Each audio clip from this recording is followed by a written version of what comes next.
একদিন আমার নবী দুগ্ধ ভাই মাসুদের কাছে রাত্রিবেলাতে আরাম করছেন আর জিজ্ঞেস করছেন, ভাই তুমি প্রত্যেকদিন রাত্রিবেলা আমার কাছে থাকো আর সকাল হইলে তোমাকে দেখা যায় না, কোথায় যাও?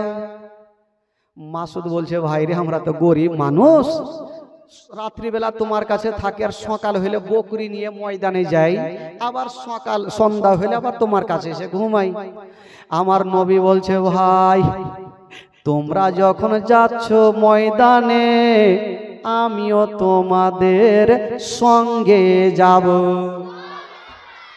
মাসুদ বলছে, মাথা খারাপ, আমার মা তোমাকে জিন্দেগিতে পাঠাবে না। বলছে, ভাই রে এক কাজ করো না, তুমি আর কয়েকটা পাড়ার ছেলে একটা দল বেঁধে আমার মাকে রাজি করো, আমাকে নিয়ে যাইতে হবে ভাই। তো মাসুদ চিন্তা করলে একবার চেষ্টা করে দেখি। তো মাসুদ কয়েকটা পাড়ার ছেলেকে নিয়ে মা হালিমার সামনে গিয়ে দাঁড়িয়ে গেছেন আর কি বলছেন? বলছেন, মা গো, কি হলো রে বেটা? বলছেন, মা গো আমাদের দুগ্ধ ভাই মোহাম্মদ বড় হয়ে গেছে মা, আমরা প্রত্যেক দিন জঙ্গলে যাচ্ছি মা, আমার ভাইকে আমরা জঙ্গলে নিয়ে যাব মা। মা হালিমা বলছে, তোদের মাথা খারাপ, ওইটা আমার সন্তান নয়, ওইটা হলো আমেনার সন্তান। ওই সন্তানকে যদি জঙ্গলের মধ্যে কিছু হয় আমি আমিনাকে মুখ দেখাতে পারবো না। না বেটা, আমি ভুল করে ও পাঠাবো না, মা হালিমা পাঠাবে না। আর বাচ্চা বাচ্চা ছেলেরা জিদখানা ছাড়ে না। অন্য অন্য ছেলেরা বলছেন, মা গো চিন্তা নেই, আমাদের সাথে পাঠান, আমরা তো আছি, কিছুই হবে না। তো মা হালিমা পাঠাবে না আর বাচ্চাগুলা ছাড়বে না। কবি লিখেছেন, বাবা তোর মোস্তাফাকে দে না মাগো সঙ্গে নিয়ে যাই, তোর মোস্তাফাকে দে না। কে বলছেন? ওই বাচ্চাগুলা বলছেন। কাকে বলছেন? জোরে বলুন, কাকে বলছেন? মা হালিমাকে বলছেন। তো এগুলা মানে ছন্দের মধ্যে বলা হচ্ছে বাবা, ঘটনাটা শুনেন। বাচ্চাগুলা কি বলছেন? তোর মোস্তাফাকে দে না মাগো সঙ্গে নিয়ে যাই, মোদের সাথে বেশ চারণে ময়দানে ভয় নাই, তোর মোস্তাফাকে দে না মাগো সঙ্গে নিয়ে যায়। জোরে বলুন। বাচ্চাগুলা তো জিদ ছাড়ে না। মা হালিমা চিন্তা করলে দাঁড়ালে বেটা, মনে মনে ভাবছেন তোদেরকে এমন এক দুটা প্রশ্ন করব না উত্তর দিতে পারবি না, বেটাকে নিয়ে যাবি। আরে বেটা তোরা জঙ্গলে নিয়ে যাবি বুঝলাম, বেটা এত রোদ্র লাগবে, তাপ লাগবে, তোরা কোথায় রাখবি? না বেটা নিয়ে যেতে হবে না, আমার বেটা কষ্ট পাবে। মাসুদ হাসতে হাসতে বলছে, মা গো জঙ্গলে রোদ্র লাগবে না, তাপ লাগবে না, তার ব্যবস্থা আমরা আর করে রেখেছি। জোরে বলুন সুবহানাল্লাহ। ওইটা আবার কি ব্যবস্থা করে রাখলি? তখন মাসুদ হাসতে হাসতে বলছে, মা গো কি জঙ্গলে ব্যবস্থা করে রেখেছি জানেন? বাবলা গাছের ছায়ায় নিয়ে বসবো সবাই ঘিরে, আরে খোলমা পাতার তাজবা নাইয়া মা পড়িয়ে দেব শিরে। জোরে বলুন। বাবলা গাছের ছায়ায় নিয়ে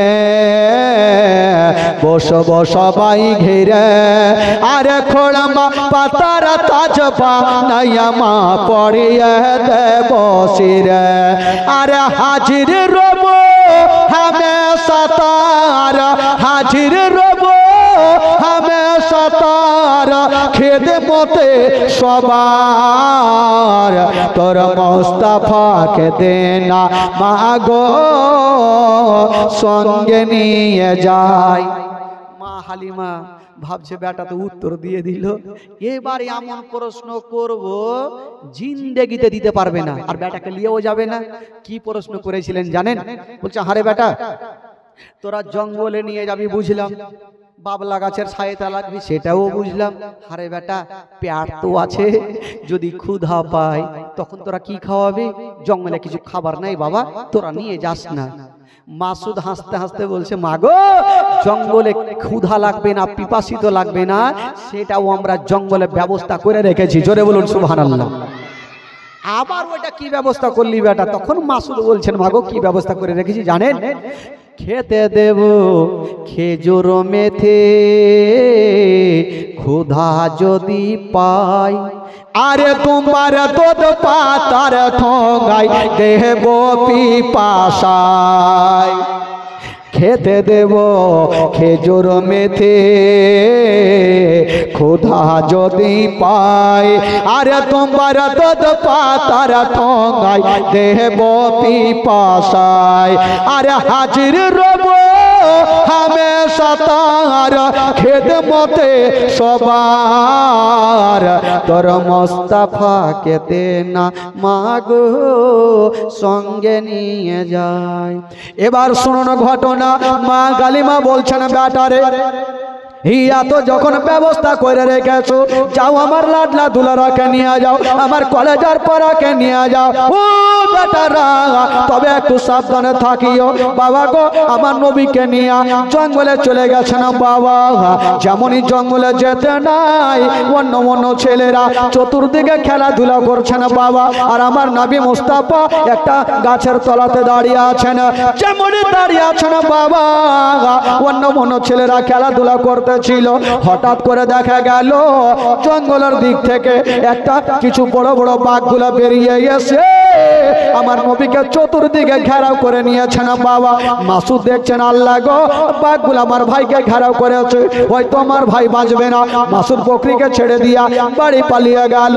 যেমনই বাড়ি পালিয়ে গেছে, মার বুকে লেগে গেছে, মা গো সব বরবাদ হয়ে গেল মা, সব শেষ হয়ে গেল মা। কি হলো রে বেটা?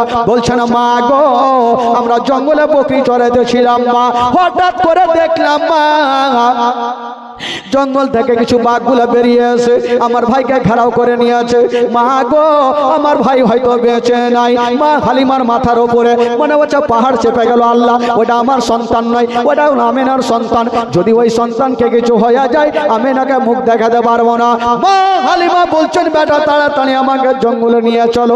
মা বেটা মাসুদ আর হালিমা জঙ্গলের দিকে যাচ্ছেন বাবা। অর্ধেকটা রাস্তা গিয়েছে, আর ওই দিকে জঙ্গলের ঘটনা কি ঘটেছে, যে বাঘগুলা আমার নবীকে ঘেরাও করেছিল বাবা, বাঘগুলাকে আমার নবীকে ক্ষতি করেছিল। আরে বাবা না, কি করেছিল? ওই বাঘগুলা একটা একটা করে বেরিয়ে এসে আমার নবীর কদমে চুমা দিয়েছিল। জোরে বলুন। বাঘগুলা বেরিয়ে এসে আমার নবীর কদমে চুমা দিয়েছিলেন। জোরে বলুন সুবহানাল্লাহ। চুমা দিয়ে সব বাঘগুলা লাইন ধরেছে। এবার মা হালিমা মাসুদকে নিয়ে দৌড়িয়ে চলে যাচ্ছে। মা হালিমা মাথায় হাত দিয়েছে, আল্লাহ সব শেষ হয়ে গেল, বরবাদ হয়ে গেল। যদি আমার সন্তানকে কিছু হয়, আমেনাকে মুখ দেখাতে পারবো না। মা হালিমা জমরে দৌড়াতে দৌড়াতে যাচ্ছে না বাবা, ওইদিকে মা হালিমা যাচ্ছেন। আমার নবী দেখছেন মা দৌড়িয়ে চলে আসছে। নবী বলছেন, ওরে বাঘেরা দেরি করো না, তোমরা চলে যাও, আমার মা দেখলে ভয় পেয়ে যাবে। জঙ্গলের বাঘগুলা আমার নবীর কদমে চুমা দিয়া বাবা জঙ্গলে চলে গেছেন। মা হালিমা দৌড়াতে দৌড়াতে গিয়া আমার নবীকে টেনে বুকখানে লাগিয়েছেন। ওরে লাডলা দুলারা, ওরে কলেজার পাড়া, আমি শুনলাম তোমাকে বাঘে ঘেরেছিল।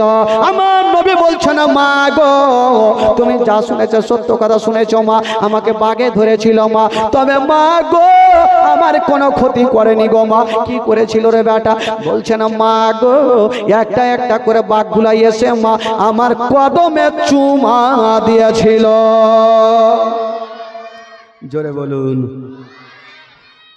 আচ্ছা বলুন তো ভাই, আমাদের আর আপনাদের বাঘ যদি জঙ্গলে পেয়ে যেত, চুমা দিবে?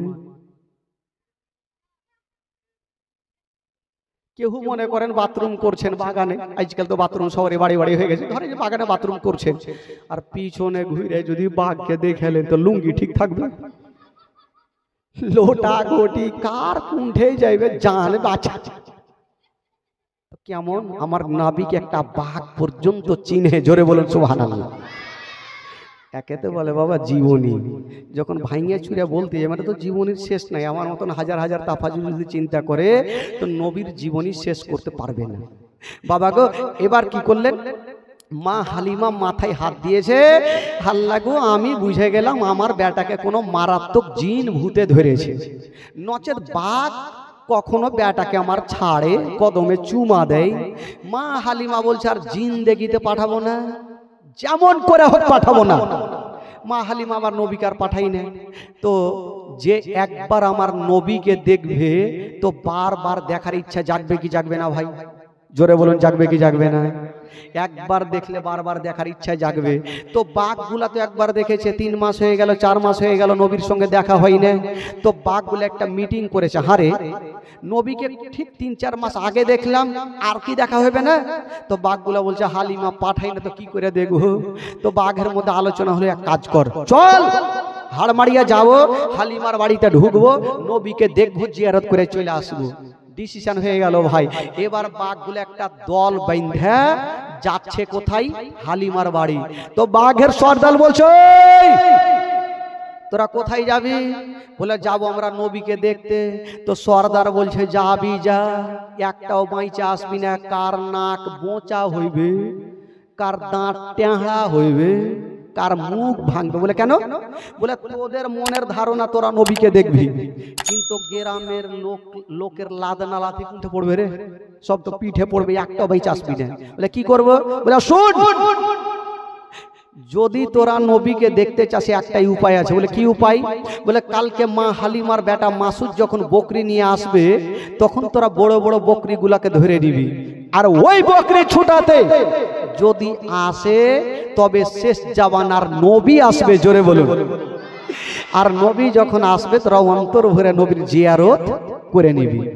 তো সর্দার ঠিক কথা বলেছে। তো বাঘগুলা বললো এটাই করতে হবে।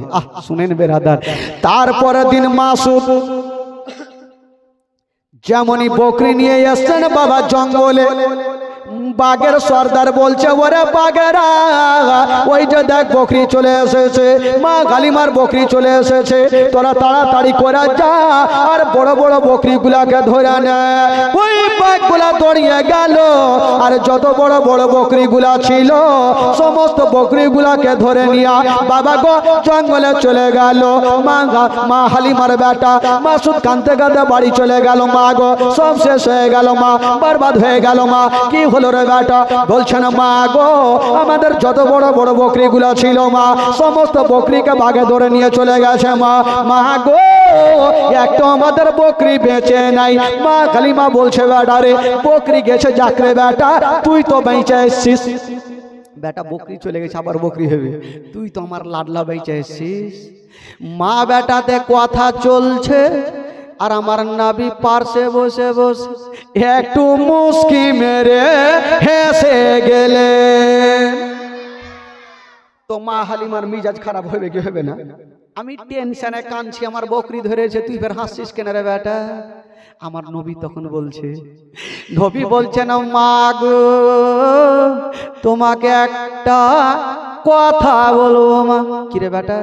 বলছে না মা গো আমাকে যদি পারমিশন দাও মা আমি জঙ্গলে যাব আর যত বকরি গুলা ধরেছে মা আমি ছুটিয়ে নিয়ে আসিব। মা হালিমা বলছে তোদের মাথা খারাপ বেটা, একবার তোকে বাঘ ছেড়েছে, দ্বিতীয়বার আর বাঘ ছাড়বে না।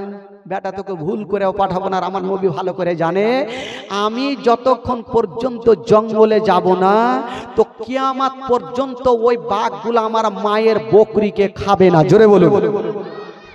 তো যেমন করে হোক আমাকে যাইতে হবে আর বকরিকে নিয়ে আসতে হবে। মা হালিমা পাঠাবে না আর আমার নবী জিদখানা ছাড়ে না। মা গো আমি কথা দিলাম আমার কিছু হবে না, একবার পাঠান তো। মা বলছে হারে বেটা যাবি যা বেটা, একটু সাবধানে যেও। আমার নবী বলছে ঠিক আছে আমি যাচ্ছি। আচ্ছা বলুন তো ভাই আমার নবী যাচ্ছেন জঙ্গলে, বকরি আনতে পারবে কি পারবে না? জোরে বলুন, পারবে কি পারবে না? আরো জোরে বলুন। আমার নবী হচ্ছে রাহমাতুল লিল আলামিন, আমার নবী গেলেই বকরি চলে আসবে। কি করে আমার নবী যাচ্ছেন জঙ্গলে? কবি লিখেছেন বাবা ও শিশুতলাই দয়ার নবী গেলেন একদিন ময়দানে, সূর্য তখন লুকিয়ে দেখেন নবী আছেন কোনখানে। ও ও শিশুর বেলায় দয়ার নবী গেলেন একদিন ময়দানে, সূর্য তখন লুকিয়ে যাচ্ছেন, নবী আছেন কোনখানে। সামনে দুটি হাত, সামনে দুটি হাত রহমতেরি সাকিনা, সামনে দুটি হাত রহমতেরি সাকিনা, দিন দুনিয়ার বাদশা সে যে তাজদারে মদিনা। তাই হালিমা তোমার কোলে কে এসেছে দেখো না, ও কি মেরে দেখো না, কাছে গিয়ে দেখো না, দাঁড়া হয়ে দেখো না, খুশবু সঙ্গে দেখো না, দিন দুনিয়ার বাদশা সে যে তাজদারে মদিনা। জোরে বলুন। ও মেঘে এসে ছায়া করেন মোর নবীজির মাথাতে, সর্প এসে হাওয়া করেন মোর নবীজির গায়েতে। মেঘে এসে ছায়া করেন মোর নবীজির মাথাতে, সর্প এসে হাওয়া করেন মোর নবীজির গায়েতে। সামনে দুটি হাত, সামনে দুটি হাত রহমতেরি সাকিনা, সামনে দুটি হাত রহমতেরি সাকিনা, দিন দুনিয়ার বাদশা সে যে তাজদারে মদিনা। তাই হালিমা তোমার কোলে কে এসেছে দেখো না, ও কি মেরে দেখো না, কাছে গিয়ে দেখো না, দাঁড়া হয়ে দেখো না, খুশবু সঙ্গে দেখো না, দিন দুনিয়ার বাদশা সে যে তাজদারে মদিনা। জোরে বলুন। আচ্ছা বলুন তো, আমার নবী বকরি আনতে পারবে কি পারবে না ভাই? কেমন করে আমার নবী যাচ্ছেন আর বকরিকে নিয়ে আসছেন, ছিলেন মারাত্মক ঘটনা। যেমনই আমার নবী মুস্তাফা বাবা গো জঙ্গলের দিকে যাচ্ছেন, মা হালিমা পিছন থেকে বলছে, বেটা রে একটু আমার কাছে আসো। বেটা তুমি যাচ্ছ যাও, যদি দেখে লাও যে বাঘ চলে আসছে তুমি পালিয়ে আসিও। আমার নবী যাচ্ছেন আর বলছেন, মা গো আমি চললাম মা, যতক্ষণ পর্যন্ত বকরি নিব না আমি বাড়ি ঘুরে আসব না। যতক্ষণ পর্যন্ত বকরি নিব না আমি বাড়ি ঘুরে আসবো না। তো মা হালিমা বলো ঠিক আছে, একটু সাবধানে যেও। এবার আমার দয়ার নবী মুস্তাফা যেমনই জঙ্গলে চলে গেছে না বাবা, যেমনই জঙ্গলে যেতে নাই ওই দিকে বাঘের সর্দার বলল, ওরে বাঘেরা ওইটা দয়ার নবী মুস্তাফা চলে এসেছে, মামেনার কলেজের টুকরা চলে এসেছে, আব্দুল্লাহর নয়নতারা চলে এসেছে, আব্দুল মুত্তালিবের পোতা চলে এসেছে, তাড়াতাড়ি করে যা আর নবীকে অন্তর বলে নবীর জিয়ারত করেন। ও যুবকেরা এবার জঙ্গলের বাঘগুলা ধরিয়ে গেল, একটা একটা করে বাঘগুলা গেল আর আমার নবীর কদমে চুমা দিয়া দিল। আমার নবী বলছেন, ও বাঘেরা আমার মায়ের বকরি গেলা কোথায়? বাঘগুলা বলছেন, ইয়া রাসূলুল্লাহ ইয়া হাবিবাল্লাহ নবী গো আপনার মায়ের বকরি গুলার এখন রুম পর্যন্ত কোনো ক্ষতি করি না, বলে তাড়াতাড়ি করে নিয়ে আসো। বাঘগুলা দৌড়িয়ে গেল আর যত বকরি গুলা ছিল সমস্ত বকরি গুলা এনে আমার নবীর সামনে লাইন লাগিয়ে দিল। বাঘগুলা বলছেন, ইয়া রাসূলুল্লাহ বেয়াদব ক্ষমা করবেন নবী গো, আমাদের বকরি খাওয়ার ইচ্ছা ছিল না, আমাদের ইচ্ছা ছিল আপনার সঙ্গে দেখা করা। জোরে বলে, তার জন্য তো বকরিগুলা ধরেছিলাম। বাবা গো জঙ্গলের বাঘগুলা আমার নবীর কদমে চুমা দিয়া বাবা জঙ্গলে চলে গেল আর আমার নবী মুস্তাফা ওই বকরিগুলাকে নিয়ে মা হালিমার কাছে ঘুরে গেল। মা হালিমা মাথায় হাত দিয়েছে, আল্লাহ বুঝলাম বেটাকে না হলে ছেড়েছে বাঘে, বকরি পর্যন্ত ছেড়ে দিলে আল্লাহ আমাকে কি দিয়েছে সন্তানকে। তবে একটা কথা বলেন তো ভাই, মা নবী যার কাছে থাকবে তার লাভ হবে না লস হবে গো? একটু জোরে বলুন। লাভ হবে, লস জীবনে হবে না। তো মা হালিমার লাভ হয়েছিল লস হয়েছিল ভাই? মা হালিমার বাড়িতে উন্নতি হতে লাগলো, বরকত হতে লাগলো, বড় লোক হতে লাগলো। তো কিছু কিছু লোক আজকাল দেখবেন সমাজের মধ্যে কেউ যদি বড় লোক হয় তো আশেপাশে কিছু লোক থাকবে যে কি করছে, বড় লোক হয়ে চলে যাচ্ছে, একে কি করে ছোট লোক বানাবো, মানে দুশ্মনী শুরু করে। তো মা হালিমা যখন বড় লোক হতে লাগলো তো আশেপাশে কিছু মেয়েরা চিন্তা করলে যে একে কি করে হালিমাকে গরিব বানা যাবে। আবার আলোচনা হয়েছে, হারে যেদিন থেকে ওই ছোট্ট সন্তানটাকে নিয়ে এসছে সেই দিন থেকে হালিমা বড় লোক হয়েছে, যদি পারিস তবে ওই সন্তানটাকে ভাগানো হলে আরো বড় লোক হয়ে যাবে। বলে ঠিক আছে নাকি, তাহলে কি করা যাবে। আবার কিছু কিছু সন্তানগুলা মাগুলা ডেকে বলছে, হারে বেটা তোরা কি যেই জায়গাতে ওই হালিমার বকরিগুলা চড়ছে, তার বেটারা চড়াচ্ছে, সেখানে তোরা ছাড়িস না? বলছে ছাড়ছি। আরে বেটা তো সন্ধ্যার সময় তোদের বকরি হাফ প্যাট হয়ে থাকছে আর মা হালিমার বকরি ফুল প্যাট কেন? এক কাজ করিস তো, কালকে যেখানে হালিমার বকরি চড়বে তোরাও সেখানে ছাড়বি। তারপরের দিন আবার গেল বকরি নিয়ে, সেখানে ছাড়লো। সন্ধ্যার সময় যখন আসেন মা হালিমার বকরি ফুল প্যাট আর অন্যদের বকরি হাফ প্যাট, আরো এদের প্যাট ফুলে গেল। এ সন্তানটার লেগেই হয়েছে মনে হয়, কি করব, সন্তানটাকে ভাগাইতে হবে। এরা দল বাইন্ধে কিছু মা বহিনের আলোচনা শুরু করলো কি করে সন্তানটাকে ভাগাবো। ইনারা দল বাঁধতে থাক। এবার চলুন মক্কা নগরের ঘটনা শুনেন। ওইদিকে আমেনা বলছেন, ওগো শ্বশুর আব্বা, আব্বা গো, অনেক দিন থেকে আমার বেটার খবর নেওয়া যায়নি, হালিমা দুগ্ধপান করাচ্ছে কি করাই না, একটু খবরটা নেন না। ঠিক আছে মা, চিন্তা করো না। একটা বেটাকে ডাকছেন আব্দুল মোতালেব, আব্বাসকে, ও বেটা আব্বাস যা, আর তুই তোর ভাতিজার খবর লিয়াই। আব্বাস বলছে ঠিক আছে আব্বা যাব। একবার ঘরের মধ্যে গেল আর ঘর থেকে একখানা 3 কেজি ওজনের তরবারি নিয়ে আসিল। আব্দুল মোত্তালিব বলছে, আরে বেটা তোর ভাতিজাকে দেখতে যাবি তো তরবারি কি করবি? বলছে না আব্বা গো, আমি হলাম কুরাইশ বংশের ছেলে। আব্বা গো আমি এখান থেকে যাব মক্কা নগরে, যদি কোনো দুশমন আমার সামনে আক্রমণ করে তবে আমি তরবারি খানা কাজে লাগাবো। তার জন্য আব্বা তরবারি খানা নিলাম। ঠিক আছে যাও তোমার ভাতিজাকে দেখে আসো। আব্বাস বাবা গো সকাল সকাল 8টা বাজতে বাজতে যেন ওই মা হালিমার দেশে পৌঁছে গেল।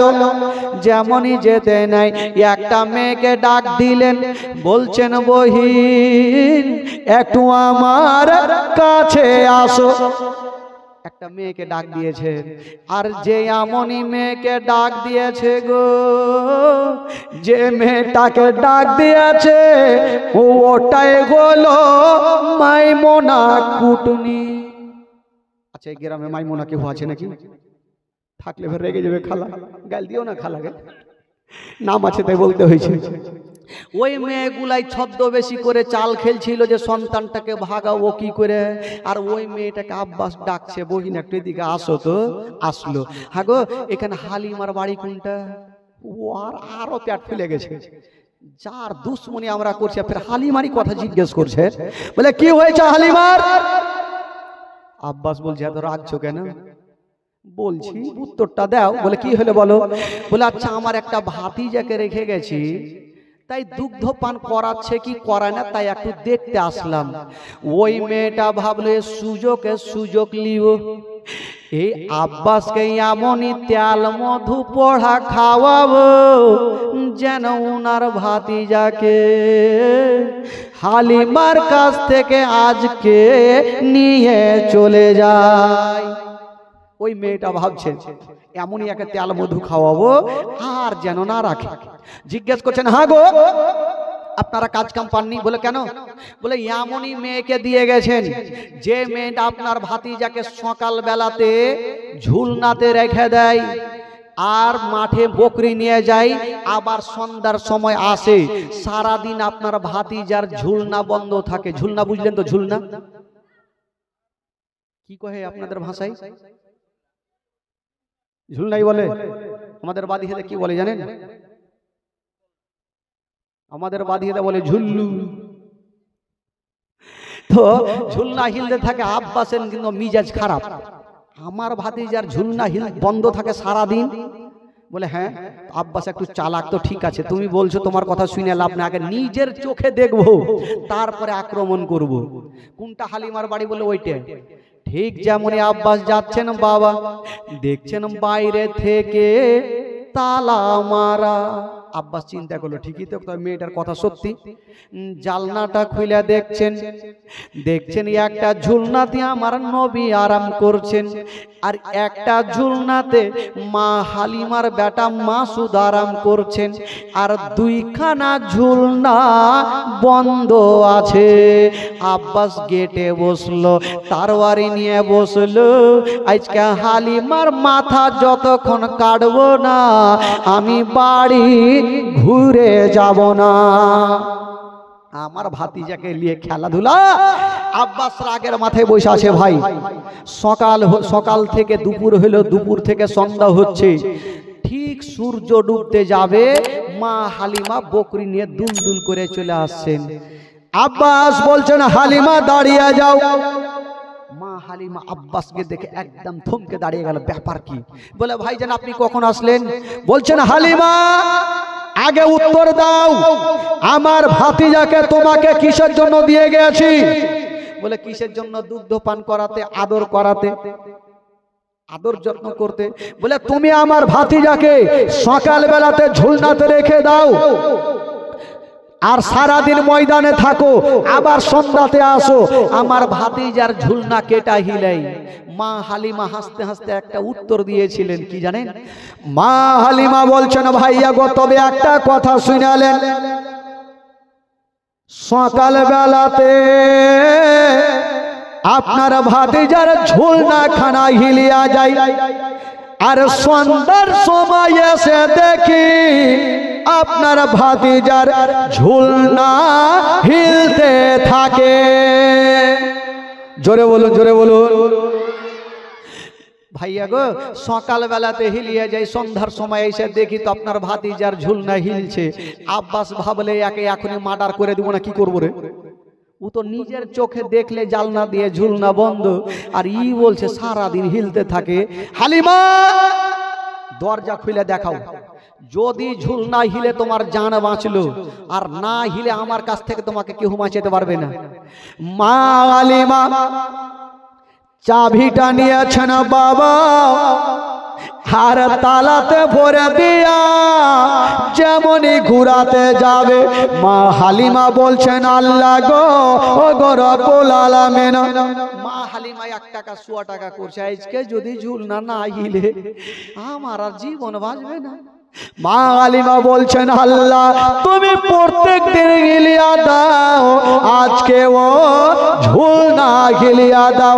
মা হালিমা দোয়া করছেন, এবার তালাতে চাবিটা ভরেছেন, যেমনই ঘুরিয়ে দিয়েছেন বাবা, এবার পাল্লাটা সরাতে যাবে। যার দুনিয়াতে কেউ নাই, তার আছে মহান আল্লাহ। আমার আল্লাহ বলছেন ও জিবরাইল দেরি করো না। কি হলো? আল্লাহ বলে তাড়াতাড়ি করে যাও। আল্লাহ গো কোথায় যাব? বলো তাড়াতাড়ি করে যাও, হালিমার ঘরে চলে যাও, যেই ঘরে আমার নবী আরাম করেছেন, যেই ঘরে আমার নবী যেই ঝুলনাতে আরাম করছেন, ওই ঝুলনা খানা হেলিয়া দাও। জিবরাইল বলছেন আল্লাহ গো আমি কত জোরে যাব? আমার আল্লাহ বলছেন জিবরাইল শোনো। মা হালিমা তালাটা খুলে ফেলেছেন, এখনই পাল্লাটা সরিয়ে দিবেন, চোখে দেখে নিবেন, ওই পাল্লাটা সরার আগে যেন তোমার গাড়ি পৌঁছে যায়। তাড়াতাড়ি যাও। এবার সঙ্গে সঙ্গে বাবা গো জিবরিল আমিন ফারিস্তা আর দেরি করলেন না, সা করে বেরাদার জিবরিল আমিন ফারিস্তা সা করে পৌঁছে গেল। যেমনই পৌঁছে গেছে না বাবা, আমার নবী যেই ঝুলনা খানাতে আরাম করেছেন, ওই ঝুলনা খানা জিবরাইল হিলিয়ে দিলেন। জিবরাইল চলে যাচ্ছেন, আমার নবী চোখটা খুলে বলছেন ভাই জিবরাইল একটু দাঁড়িয়ে যাও। জিবরাইল দাঁড়িয়ে গেল। কি হলো নবী গো? বলে জিবরাইল এটা তুমি ভালো করলে। বলে ভালো? যদি আজকে আপনার ঝুলনা না হিলাইতাম, আপনার দুগ্ধ মা হালিমার জীবন বাঁচতো না। বলে না, এটা তুমি ভালো করো না জিবরাইল। বল কেন? বলে জিবরাইল শোনো, আমি একটা ঝুলনাতে আরাম করছি, আমার ভাই একটা ঝুলনাতে শুয়ে আছে, এখন মা এসে দেখবে একটা বেটার ঝুলনা হিলছে, একটার হিলে না, মা মনে কষ্ট পাবে। জিবরাইল শুনো, মার মনে কষ্ট দিতে নাই, তুমি এটাও হিলিয়া দাও। জিবরাইল চিন্তা করছি, তো ফেঁসে গেলাম, কি করব। আমার নবী বলছে জিবরাইল মার মনে কষ্ট দিতে নাই। কবি লিখেছেন বাবা, মা বিনে বান্ধব নাই রে, মা বিনে বান্ধব নাই রে, এই জগৎ গড়ে ভেবে দেখো কি করছো এই মায়ের লাগিয়া, ভেবে দেখো কি করছো এই মায়ের লাগিয়া। মা বিনে বান্ধব নাই রে, মা বিনে বান্ধব নাই রে, এই জগৎ গড়ে ভেবে দেখো কি করছো এই মায়ের লাগিয়া, ভেবে দেখো কি করছো এই মায়ের লাগিয়া। মা মনে কষ্ট দিতে নাই, জিবরাইল ঝুলিয়ে দাও। জিবরাইল চিন্তা করছে এখন যদি না হিলাই তবে নবী নারাজ হয়ে যাবে, আর নবী যদি নারাজ হয় আল্লাহ নারাজ হয়ে যাবে, আর আল্লাহ যদি নারাজ হয় তবে জান্নাত পাওয়া যাবে না। হিলিয়ে দিলেন, দুখানা ঝুলনা হিলিয়ে জিবরাইল চলে গেছেন। এদিকে আব্বাস বলছে হালিমা পাল্লা সরা। মা হালিমা বলছেন ভাইয়া গো একটা কথা বলবো, আগে আমি ঘরে যাব না, আগে আপনি ঘরে চলেন। আব্বাস বলছে আমার যাওয়ার দরকার নাই। মা হালিমা বলছে আমি আগে যাব, আর যদি ঝুল না হিলে তো আপনি ভাববেন হালিমা আগে এসে হিলিয়ে দিয়েছে, আমি যাব না, আগে আপনি চলেন। আব্বাস বলছে আমার যাওয়ার দরকার নাই, কারণ আমি আগে জালনা দিয়ে দেখে লেছি ঝুলনা বন্ধ আছে, জীবনেও হিলবে না, চলো তুমি আগে। মা হালিমা যেমনই পাল্লাটা সরাইয়া পর্দাটা সরাইয়া ঘরে ঢুকেছেন বাবা, ও যুবকেরা যেমনই করে ঢুকেছেন বাবা, ওই কি বলে আব্বাস সকাল বেলাতে জালনা দিয়ে দেখেছিল দুইখানা ঝুলনা বন্ধ ছিল, দরজা বন্ধ জালনা বন্ধ, কেউ ভিতরে যায়নি। আব্বাস নজর করে সন্ধ্যার সময় দেখে গো ওই বন্ধ ঝুলনা খানা হাওয়ার গতিতে ঝুলতেছে। জোরে বলুন, হাওয়ার গতিতে ঝুলতেছে। তো আব্বাস বলছেন হালিমা ব্যাপারটা কি কিছু বুঝতে পারলাম না, আমি নিজের চোখে দেখলাম ঝুলনা বন্ধ, এখন কেমন করে হিলছে। মা হালিমা বলছেন ভাইয়া সেটাই তো বলার ব্যাপার, আমি প্রত্যেক দিন সকাল বেলাতে হিলিয়া যাই, আর সন্ধ্যার সময় এসে দেখি আপনারা ভাতিজার ঝুলনা হিলতে থাকে। আব্বাস দেখে নিলেন আমার নবীকে, আমার নবীর চেহারা এত সুন্দর দেখার পর খুব ভালো আছে। আব্বাস আদর যত্ন করে চুমা খেয়ে দেখার জন্য আসলেন, ভালো আছে চলে যাচ্ছেন দেখার পরে। আর ওই কুটনি মেয়েগুলা মাইমুনা কুটনি ভাবছে আজকে তো লিয়ে চলে যাবে, একটু দেখেইলি। ও দূরে দূরে দাঁড়িয়ে দেখছে আব্বাস খালি হাতে আনফান করে বাহিরে চলে আলো, এই কুটনি ভাই গেল চলে গেল ভাই। তো এবার আব্বাস একটু দূর আগিয়ে গিয়ে আবার ঘুরে আসছে, আইসা হালিমাকে বলছে কেন জানেন হালিমা আমি একটু আগিয়ে গেলাম তো বাচ্চাগুলাকে দেখলাম কে মেলার পুতলা, কে মোটর সাইকেল, কে আর কিছু নিয়ে খেলছে, তো তুমি তো সারাদিন ময়দানে থাকছো আর আমার ভাতিজা বাড়িতে ঝুলনাতে, তো আমার ভাতিজার খেলনাগুলা তো দেখতে পাই না, কি নিয়ে খেলে। মা হালিমা বলছেন ভাইয়া গো তবে একটা কথা শুনালেন, আপনার এ ভাতিজার খেলনা কোন মেলাতে পাওয়া যাবে না, আপনার এ ভাতিজার খেলনা কোন দোকানে পাওয়া যাবে না, আপনার এ ভাতিজার খেলনা কোন জায়গাতে পাওয়া যাবে না। বললো কেন? বললো ভাইয়া গো আপনার ভাতিজার খেলনা মেলার খেলা দরকার পড়বে না, পুতলার খেলা দরকার পড়বে না, মোটরসাইকেল খেলা দরকার পড়বে না, তবে কি খেলে? বলছেন ভাইয়া গো আপনার ভাতিজা যেই ঝুলনাতে শুয়ে থাকে নিজের শাহাদত আঙ্গুলি খানা যেদিকে হিলিয়া দেয় আসমানের চন্দ্র সেদিকে ঝুঁকে যায়। জোরে বলুন, যেই দিকে হিলিয়া দেয় আসমানের চন্দ্র সেই দিকে ঝুঁকে যায়। তো যার ইশারাতে আসমানের চন্দ্র হিলবে তার জন্য দুনিয়ার খেলনার কোনো দরকার পড়বে ভাই? লাগবে না। বাবা গো এ বন্ধুগণ বাবাজি একবার মহব্বতে বলে দিন তো সুবহানাল্লাহ। একটু জোরে বলুন সুবহানাল্লাহ। চলুন তো ভাই এই গভীর রাতে একটু মদিনা থেকে ঘুরে আসি, আপনাদের মনটা একটু চাঙ্গা করে দিই, তারপরের ঘটনা কি ঘটছে বলবো। থেকে জোরে সরে পড়ুন। আমার ভালো লাগে না আমি, জোরে আমার ভালো,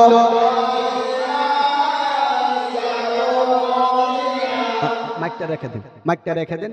এদের আওয়াজটা দেখি আছে না শুইতে গেছে সব, আওয়াজটা আছে না আপনারা শুইতে গেছেন দেখি, পরিচয় দিন। কপিটোলার মাটি থেকে, নতুন টোলার মাটি থেকে, জোরে জোরে বলুন আমার ভালো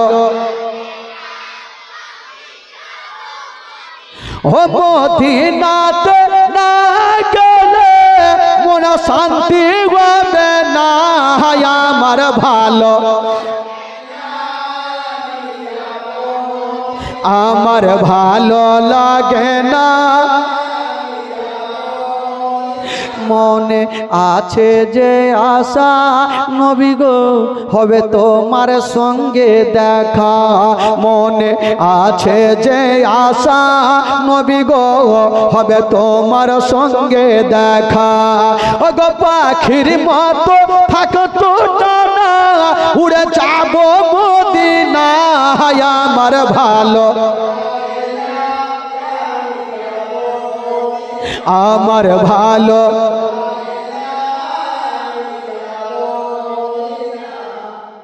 এদিকের লোকটি কিন্তু কহে না, এদিকে একটাও কহে না। এই আপনারা বলবেন না ভাই এদিকে আর এই টোলা বলিয়েন না তো, এই টোলাকে দেখছি আপনারা আছেন না উড়ে গেছে।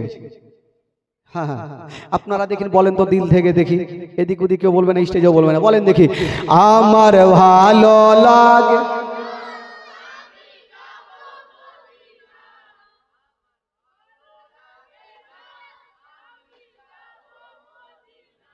একটু বাইচা আছে মোটামুটি, এই টোলাকে দেখবেন রোড পর্যন্ত আওয়াজ ছড়িয়ে যাবে, বলতো রে ভাই আমার ভালো মদিনাতে না গেলে মন শান্তি হবে না, আমার ভালো লাগে না, আমার ভালো লাগে না, আমি মনে আছে যে আশা নবী গো হবে তোমার সঙ্গে দেখা, মনে আছে যে আশা নবী গো হবে তোমার সঙ্গে দেখা, ও গো পাখির মতো থাকতো ডানা, পাখির মতো থাকতো ডানা উড়ে যাব মদিনা, আমার ভালো জোরে জোরে আমার ভালো লাগে না, মদিনাতে না গেলে মন শান্তি হবে না, আমার ভালো লাগে না, পাঁচ ওয়াক্ত নামাজ যারা করিবেন আদায়, পাঁচ ওয়াক্ত নামাজ যারা করিবেন আদায়, ও গো নামাজ না পড়িলে পারে, নামাজ না পড়িলে পারে নেকি মিলবে না, আমার ভালো আমার ভালো লাগে না, তাফাজুল ইসলাম আজ জীবনী করে, তাফাজুল ইসলাম আজ জীবনী করে, এই জীবনী না শুনিলে, এই জীবনী না শুনিলে নেকি মিলবে না, আমার ভালো আমার ভালো লাগে না, আমি যাব মদিনা, আমার ভালো লাগে না, মহব্বতে বলুন সুবহানাল্লাহ। বেরাদার বন্ধুগণ বাবাজি, এবার মা হালিমা সাদিয়া রাদিয়াল্লাহু তাআলা আনহা আমার নবীকে নিয়ে থাকতে লাগলেন। এই করতে করতে আমার নবীর বয়স হয়ে গেল 2 বছর, জোরে বলুন সুবহানাল্লাহ। কয় বছর হইল? জোরে বলুন কয় বছর? 2 বছর। এ 2 বছর বয়সে আমার নবী মার কাছে আছেন। কার কাছে? মা হালিমার কাছে। তো আমার নবী যখন অনেক দিন থেকে জঙ্গলে জেনে বড় হলো, তো বলছেন মা গো একটা দিন আর আমাকে জঙ্গলে পাঠান মা, আর তো কিছু হবে না। তো মা হালিমা চিন্তা করছে যে কেমন করে পাঠাবো, বেটা বারবার পাঠাচ্ছি আর এই ঘটনাগুলা ঘটছে না, বেটা তোমাকে পাঠাবো না। বলে মা গো একবার পাঠিয়ে দেন। লাস্টের সময় আমার নবী যখন যায়, একটা মারাত্মক ঘটনা ঘটে যায় ভাই। কি ঘটনা ঘটেছিল জানেন? 2 জন ধরে আমার নবীর বুকটাকে চাকু নিয়ে ফেড়ে দিয়েছিলেন। কি করে ফেড়েছিলেন সেটাই বলবো ভাই। নবী কোথায় যাবে? জঙ্গলে যাবে। কি ঘটনা ঘটছে বেরাদার বন্ধুগণ, বাবাজি আমার নবী যেমনই জঙ্গলে পৌঁছে গেছেন, মাসুদার পাড়ার ছেলেরা একদিকে বকরি চড়াইতে ছিল, খেলাধুলা করছিল, আর আমার নবী একটা গাছের তলাতে দাঁড়িয়ে আছেন বাবা, পাথরের ওপরে। হঠাৎ করে মাসুদ দেখছেন আমার ভাই দাঁড়িয়ে আছেন, আর জঙ্গলের দিক থেকে 2টা লোক চলে আসলো, সাদা পোশাক পরে 2টা লোক চলে আসলো। মাসুদ দেখছেন আল্লাহ, ওই 2টা লোককে আমি চিনি না, ওই 2টা লোক কেন আমার ভাইয়ের কাছে আসলো? মাসুদ দাঁড়িয়ে দাঁড়িয়ে দেখছেন ব্যাপারটা কি। ওই 2টা লোক আসার পরে আমার নবীর হাতখানা ধরেছেন, আর বাবা জঙ্গলের দিকে নিয়ে চলে যাচ্ছেন। যেমনই জঙ্গলের দিকে নিয়ে চলে যাচ্ছে না, মাসুদ পিছনে পিছনে চলে যাচ্ছে। আমার ভাইকে কোথায় নিয়ে যাচ্ছে জানি না। যেমনই জঙ্গলের দিকে নিয়ে চলে গেল, একটা পাহাড়ের উপরে উঠে গেছে। মাসুদ দূর থেকে দেখছে আমার ভাইকে কেন পাহাড়ের উপরে নিয়ে যায়। একটু দূর আগিয়ে গেছেন, মাসুদ পাহাড়ের উপরে উঠে গেল। দেখছেন আল্লাহ আমার ভাইকে কোথায় নিয়ে যাবে। হঠাৎ করে দেখা গেল একটা বিশাল বড় পাহাড়ের উপরে উঠে একটা পাথরে আমার নবীকে শুইয়ে দিয়েছেন, আর ব্যাগটা খুলে দিয়া একখানা ছোরা চাকু বার করে নিল। মাসুদ দেখছেন আল্লাহ ছোরা চাকু কেন বার করলো, আমার ভাইকে কি কাটবে বাবা গো। সঙ্গে সঙ্গে মাসুদ দেখতে ছিল, আর ওই 2 ব্যক্তি ছোরাখানা বার করে নিয়ে আমার নবীকে শুইয়ে দিয়েছেন, আর আমার নবীর বুকটাকে লম্বা করে ছিঁড়ে দিলেন। বুকটাকে লম্বা করে ছিঁড়ে দিয়েছেন, বুকটাকে যেমনই কেটে দিয়েছেন বাবা, কি একটা কালো মতো বার করে, কি একটা কালো মতো বার করেছেন বাবা, আর সুন্দর করে সেলাই দিবে। তবে বেরাদার মাসুদ যখন দেখছেন আমার ভাইয়ের বুকটাকে ছিঁড়ে দিয়েছেন, মাসুদ কাঁদতে কাঁদতে পালিয়ে গেল। আল্লাহ গো সব শেষ হয়ে গেল, আল্লাহ আমার ভাই আজকে বেঁচে নাই। মা হালিমার বুকখানে লেগে গেছে, মা গো আজকে শেষ হয়ে গেল মা। মাসুদ কাঁদছে আর বলছে মা গো আজকে আমি নিজের চোখে দেখলাম মা। কি হলো রে বেটা?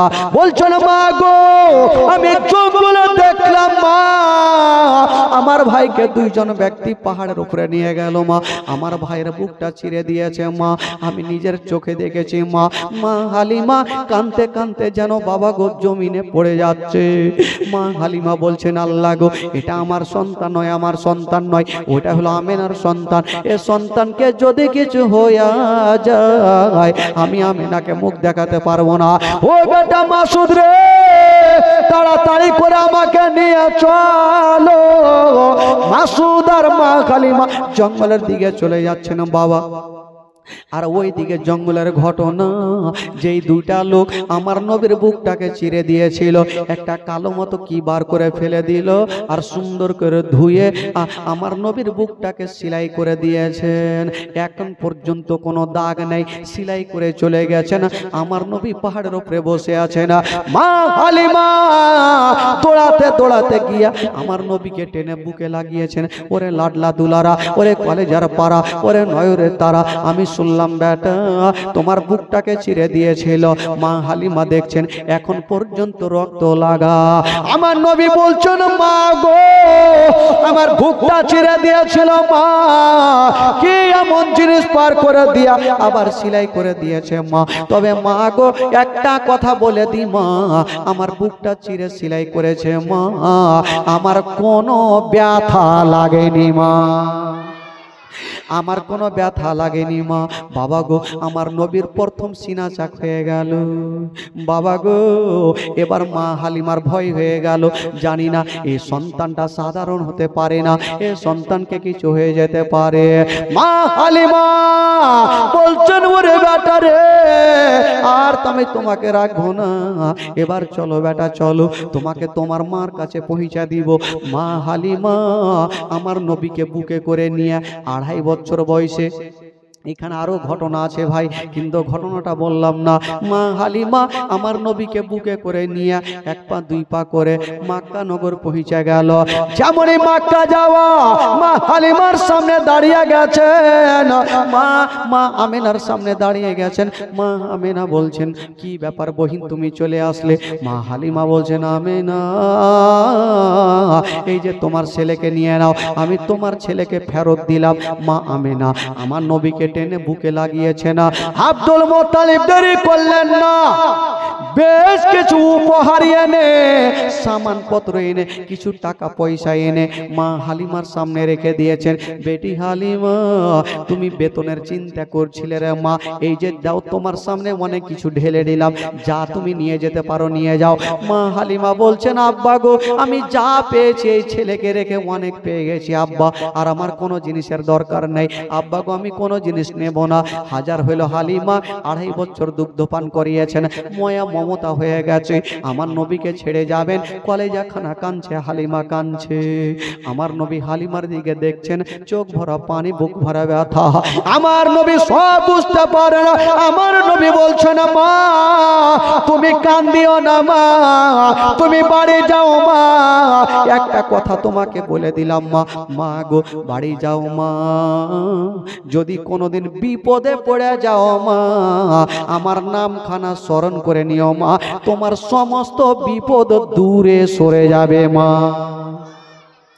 আমার নামখানা স্মরণ করিও মা, আমার নামখানা স্মরণ করলে মা তোমার বিপদ দূর হয়ে যাবে মা।